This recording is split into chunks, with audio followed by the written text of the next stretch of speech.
बिस्मिल्लाहिर्रहमानिर्रहीम। नाज़रीन, आपने देखा कि तमाम तर साजिशी थ्योरियों और मुनज़्ज़म अफवाहों के सिलसिलों और दहशत गर्दियों इमरान ख़ान के सहूलतकारों की तरफ से, TTP की तरफ से, भारत की तरफ से हर तरह की तख़रीब कारियों और दहशत गर्दियों के बावजूद इलेक्शन वक्त पर होने का इम्कान जो है अब यकीनी हदूद में दाखिल हो गया। सिर्फ़ एक दिन बाकी रह गया और इलेक्शन हो जाएगा।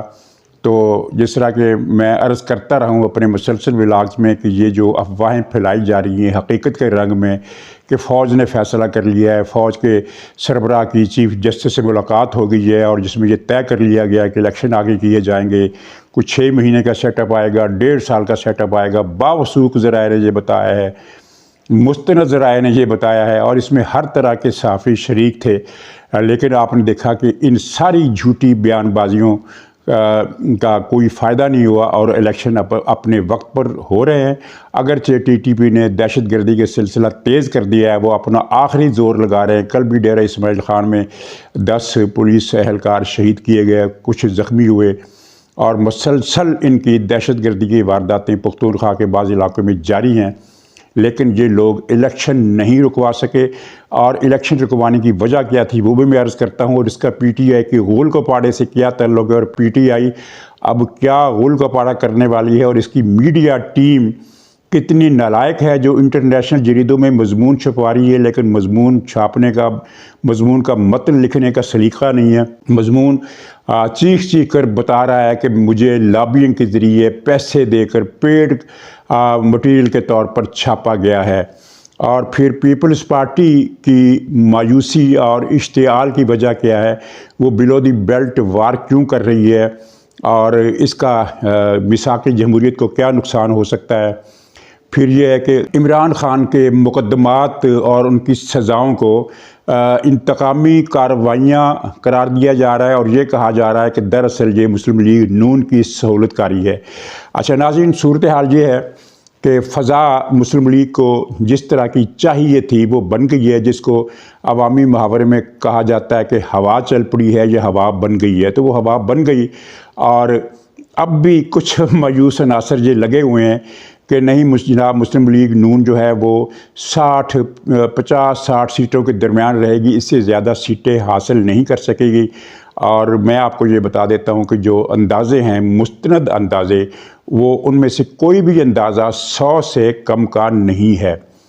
100 प्लस सीटें हो सकती हैं, आप प्लस का अंदाज़ा नहीं किया जा सकता क्योंकि मुकाबले की पोजीशन है और प्लस में 5 भी हो सकती हैं, 10 भी हो सकती हैं, 15 भी हो सकती हैं, यानी 110, 115।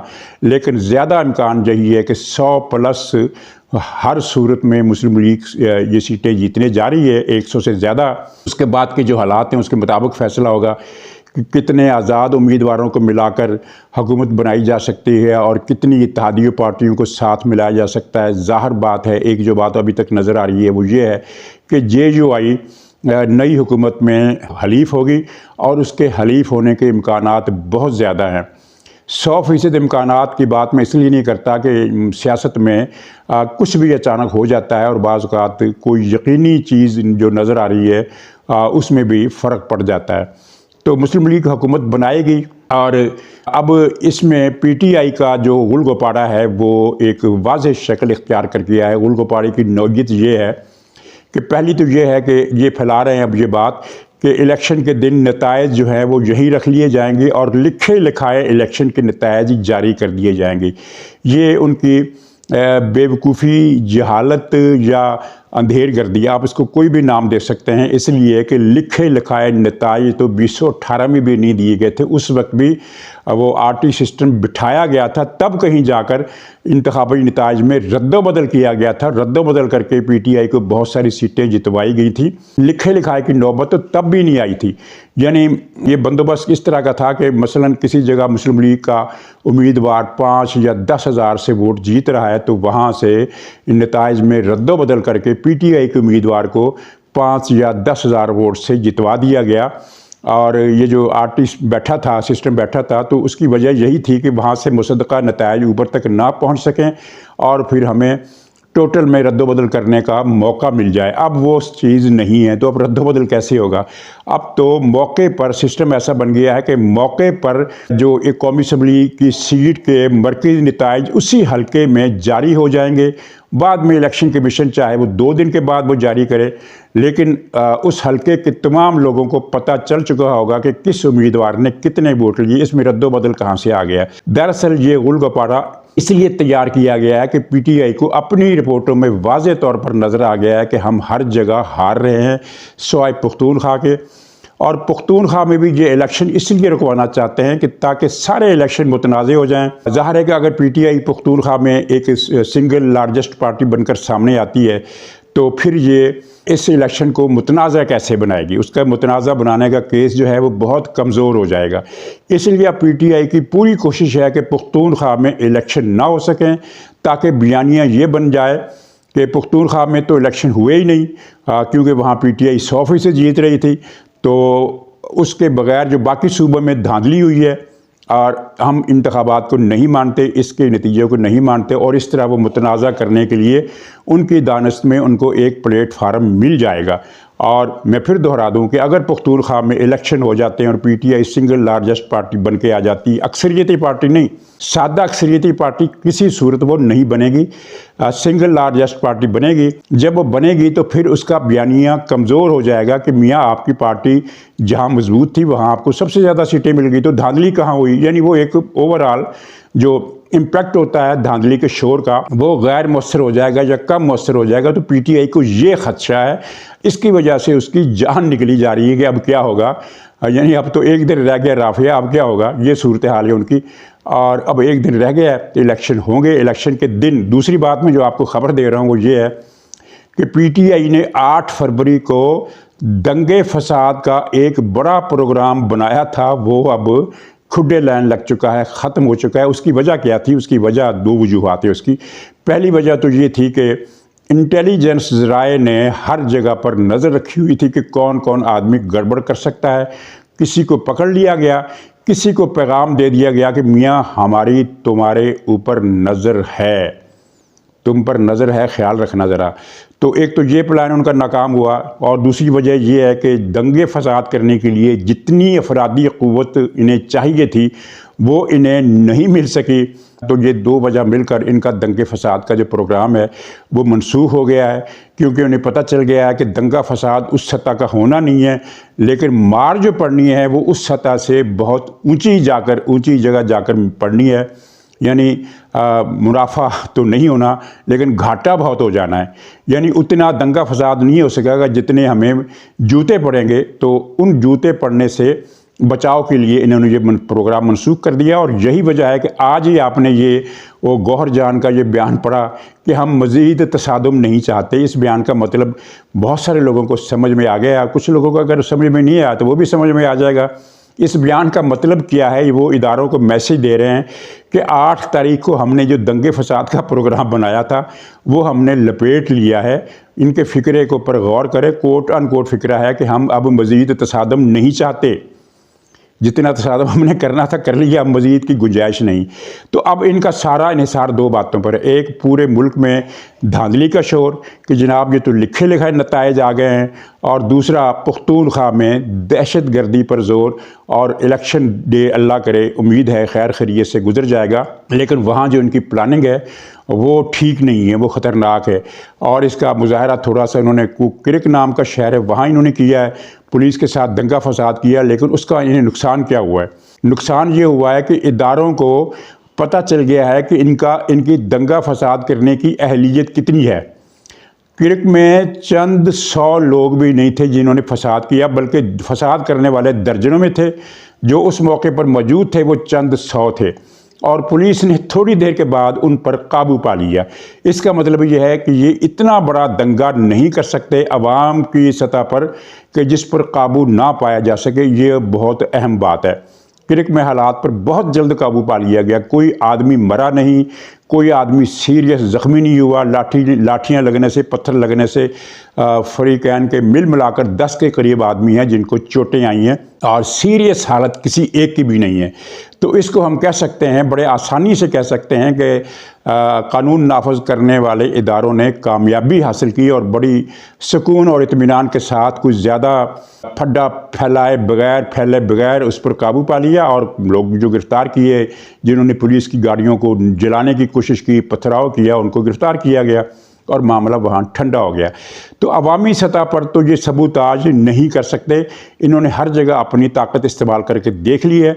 और मसला है टीटीपी की दहशतगर्दी का और भारत की दूसरी प्रॉक्सीज़ जो बलूचिस्तान में है उनकी तरफ से दहशतगर्दी का, जिनकी वजह से इन दो सूबों में खुदा न खास्ता नाखुशगवार या संगीन किस्म के वाक़यात पेश आने का ख़तरा मौजूद है। यकीनी ख़तरा नहीं कहता मैं, लेकिन ख़तरा इम्कानी हद तक मौजूद है। अलर्ट रहना होगा, इससे ज़्यादा ये कुछ नहीं कर सकते। और नाज़रीन, टीटीपी जो कुछ कर रही है अब तो एलानिया तौर पर कर रही है। ज़ाहिर है कि इदारों की तरफ से उन पर फौरी तौर पर इन लोगों को गिरफ़्तार किया जा सकता है जो मंजर आम पर आते हैं, लेकिन अभी इदारे अपनी स्ट्रेटजी कुछ इस तरीके से बना रहे हैं कि इन्हें सामने आने दिया जाए। और जो भी उनकी स्ट्रेटजी होगी, ज़ाहिर है वो हमें तो नहीं बताएंगे ना कि स्ट्रेटजी क्या है। जो नज़र आ रही है वो ये है कि वो कुछ हिकमत अमली के साथ चल रहे हैं। आपने वो देखा कि टीटीपी के लोग पीटीआई के जलसे में कम से कम 15-20 टीटीपी के दहशतगर्द पीटीआई के जलसे में खड़े हुए हैं, पीटीआई के लीडरों के साथ, और अंधाधुंध ऑटोमेटिक गनों से फायरिंग कर रहे हैं और बेतहाशा फायरिंग उन्होंने की है। तो वहाँ अभी तक किसी को गिरफ़्तार नहीं किया गया, लेकिन ज़ाहिर है कि वो नज़र में तो आ गए ना, जो सामने आए, जो 15-20 आदमी सामने आए, उनके चेहरे पहचाने गए, चेहरे रिकॉर्ड हो गए, उनके कवायद भी उन्होंने ले लिए होंगे और वक्त से मुराद कल परसों अगले हफ्ते इन पर काबू पा लिया जाएगा। और टीटीपी भारत की प्रॉक्सी है, इसमें किसी को शक नहीं है। वो तालिबान अफ़गानिस्तान के कुछ हल्कों की प्रॉक्सी है, इसमें भी किसी को शक नहीं है। और वो किसके लिए काम कर रही है? वो खुल्ला पीटीआई के लिए काम कर रही है और पीटीआई के साथ मिलकर काम कर रही है। तो इन हालात की वजह से इलेक्शन के बाद मुझे अंदेशा है कि पीटीआई पर पाबंदी ना लग जाए। अभी तक पाबंदी नहीं लगाई है, लेकिन इलेक्शन के बाद इस पर पाबंदी लग सकती है।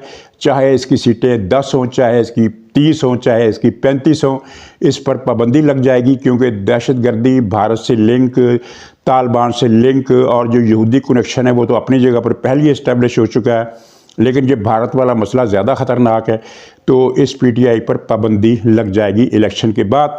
और ये जो नासूर जस्द मिली में बेकाबू होता हुआ नज़र आया था हमें कुछ अर्सा पहले, इसका इलाज अब मुमकिन हो जाएगा। और मैं आपके सामने एक और प्रेडिक्शन करता हूँ, ये ज़रा जहन में रखिएगा, नोट कर लीजिएगा कि इलेक्शन के बाद पीटीआई का गुल का पारा भी बतदरीज ठंडा पड़ना शुरू हो जाएगा। और आहिस्ता आहिस्ता 6 महीने की मुद्दत है मेरे जहन में, जो मैंने तज्जिया किया है माजी के तजर्बात और मौजूदा हालात की मालूमात की बुनियाद पर, और जो रुझानात हैं वोटरों के, अवाम के, इदारों के, उनकी बुनियाद पर जो मैंने एक मुताद किस्म का तज्जिया किया है, वो ये है कि अगले 6 महीने में पीटीआई जो है वो किसी भी किस्म का मुअस्सर किरदार अदा करने के काबिल नहीं रहेगी और यूँ एक तरह से वो तारीख़ का हिस्सा बन जाएगी। नाज़रीन, मुख्तसर तौर पर पीपल्स पार्टी की मायूसी क्यों है, इतनी मायूस क्यों है और इस मायूसी के नतीजे में इश्तियाल क्यों है? मिसाक़ जमहूरियत की ख़िलाफ़ वर्जी पीपल्स पार्टी की तरफ से हो रही है, ख़ास तौर पर बिलावल की तरफ से बहुत ज़्यादा हो रही है। मिसाक़ जमहूरियत की ख़िलाफ़ वर्जी पिछले इलेक्शन में मुस्लिम लीग नून की तरफ से भी हुई थी, पिछले से पिछले इलेक्शन में, जब इन्होंने शहबाज शरीफ साहब ने जरदारी साहब के बारे में बहुत ही सख्त और नामुनासिब बयान दिए थे, जिनको किसी भी सतह पर पसंद नहीं किया गया। तो उसके बाद बहरहाल मुस्लिम लीग ने सख्ती से अपनी पॉलिसी बदली और उस तरह की गाली गलोच की ज़ुबान अब मुस्लिम लीग इस्तेमाल नहीं कर रही, लेकिन बिलावल साहब कर रहे हैं। वो मुसलसल नवाज शरीफ साहब को चोर भी कह रहे हैं, डाकू भी कह रहे हैं, सिलेक्टेड भी कह रहे हैं, और फ़ौज पर भी ये इल्ज़ाम लगा रहे हैं कि वो अपने कठपुतली को लेकर आ रही है। ये बड़ा संगीन इल्ज़ाम है। इमरान खान पर जब ये इल्ज़ाम लगा था तो उसके शवाहिद मौजूद थे। आर्मी चीफ मिलते थे, जनरल फैज़ मिलते थे इमरान खान से इलेक्शन से पहले, इलेक्शन के बाद भी वो मिले, हुकूमत बनाने से पहले भी मिले। इलेक्शन से पहले पाकिस्तान एयरफोर्स का तैयारा, इलेक्शन से पहले पाकिस्तानी फ़ौज का तैयारा इमरान खान को लेकर सऊदी अरब गया। तो इतने वाज़े और गैर मुतनाज़े हक़ाइक़ की बुनियाद पर पीटीआई को कठपुतली कहा गया। और उसके बाद फिर कदम कदम पर पीटीआई ने शवाहद दिए, इदारों ने शवाहद दिए, फ़ौजी अफसर पीटीआई के हक़ में बोलते रहे, PTI के हक़ में कुरानी आयात लिख कर ट्वीट करते रहे और तरह तरह के बयानात भी देते रहे और सहाफ़ियों को बुलाकर ये कहते रहे कि आपने TV चैनल्स पर PTI के ख़िलाफ़ कोई बात नहीं करनी। ये सारी बातें ऑन दी रिकॉर्ड है, इनमें छुपी कोई नहीं है। तो उस बुनियाद पर PTI को सिलेक्टर कहा गया था। अब क्या नवाज़ शरीफ साहब से आर्मी चीफ़ ने कोई मुलाकात की है, या ISI के चीफ़ ने कोई मुलाकात की है, या किसी कोर कमांडर ने मुलाकात की है, या फ़ौज की तरफ से नवाज़ शरीफ साहब को कोई जहाज़ दिया गया है, या किसी फ़ौजी अफसर की तरफ से मुस्लिम लीग के हक़ में कोई ट्वीट आया है।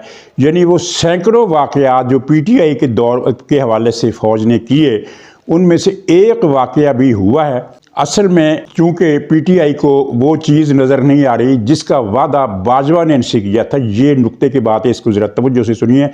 बाजवा ने कहा था कि इमरान खान की छुट्टी के बाद जो इलेक्शन होंगे हम आपको हुकूमत देंगे।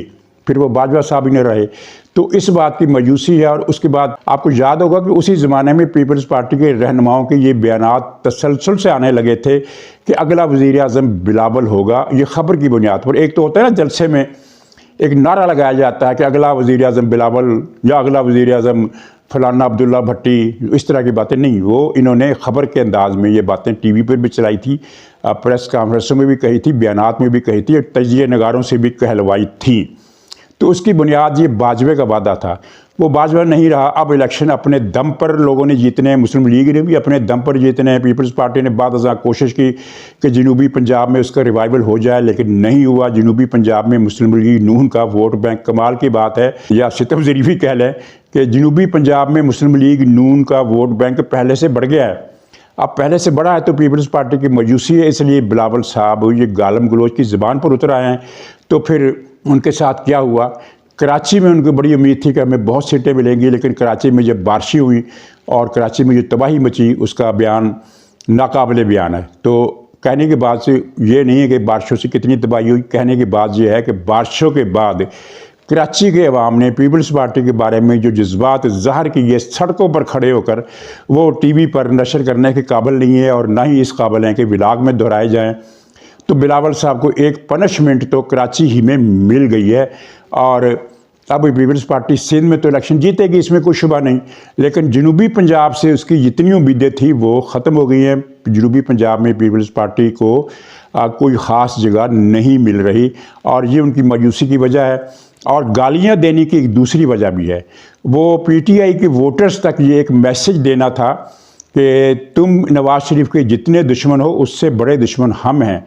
तुम्हारे उम्मीदवार तो शायद ना जीत सकें, ना जीत पाएँ, इसलिए अगर नवाज़ शरीफ को रोकना, और ये मैं नहीं कह रहा, पीपल्स पार्टी के एक लीडर का बयान परसों आया था, अखबारात में छपा था कि नवाज़ शरीफ का रास्ता सिर्फ पीपल्स पार्टी रोक सकती है। ये बयान छपा है अखबारात में, TV पर चला है। तो PTI को मैसेज दिया जा रहा है कि अगर तुमने, क्योंकि PTI की दुश्मनी जो है वो 90% नवाज़ शरीफ के साथ है और 10% पीपल्स पार्टी के साथ है। और बिलावल साहब उनको ये बता रहे थे कि अगर तुमने नवाज़ शरीफ को वज़ीर आज़म बनने से रोकना है तो तुम्हारे लिए बेहतर यह है कि हमारे उम्मीदवारों को वोट दो। और उन्होंने उनसे वोट मांगे भी। और ये तारीख़ में पहली मिसाल है कि किसी एक पार्टी ने दूसरी पार्टी वालों से वोट मांगे हों जबकि वो इत्तेहादी भी नहीं है। दो जमातें इत्तेहादी हों तो और बात है कि भाई ठीक है, हमें अंदेशा है कि हमारी इत्तेहादी पार्टी के लोग हमें इस हल्के में शायद वोट ना दें जिसकी फ़लाँ वजह है इनफरादी, तो हम अपील करते हैं कि अपनी इत्तेहादी पार्टी से कि हमें वोट दें। तो यहाँ तो पीपल्स पार्टी की इत्तेहादी नहीं थी PTI, फिर भी उन्होंने अपील की और इस अपील से ख़ुद बिलावल का तशख़्ख़ुस मजरू हुआ और उनके गालम गलोच से भी उनका तशख़्ख़ुस मजरू हो रहा है। और गनीमत की बात यह है कि आसिफ जरदारी बहरहाल इस गंद में नहीं पड़े। तो नाज़रीन, अब परसों का इंतज़ार कीजिए, गुल गपाड़े का एक नया लेकिन मायूस कन दौर शुरू होने वाला है। तो इस गुल गपाड़े के असरात जो हैं वो स्वाए इसके कि आपकी तफन्नुन तबाह का बायस बन सकें और कुछ नहीं होंगे। तो इजाज़त दीजिए, इंशाअल्लाह अगले व्लॉग में फिर मुलाकात होगी। तब तक के लिए खुदा हाफ़िज़।